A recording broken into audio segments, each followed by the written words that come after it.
I'm going to show you how to change color of background on Zazzle of a design or item, say you like, but you wish to have it in another color. This is how you do it on your phone. I have a separate video to show how you change the color of the background on a desktop computer. This works only for items where the background color is customizable.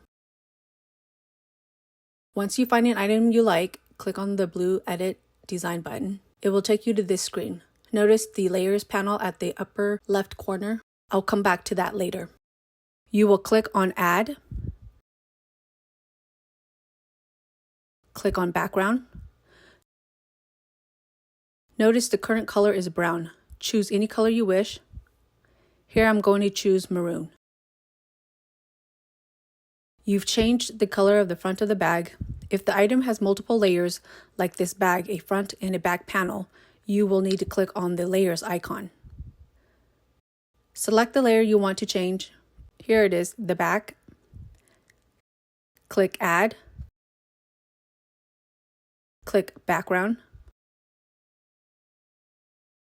Select your color. When you're done, you can click on Preview to preview the item.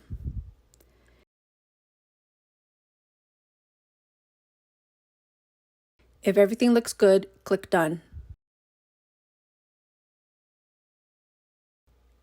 Here's the before. Here's the after. To purchase, click on Add to Cart. I hope you found this helpful. Have a good day.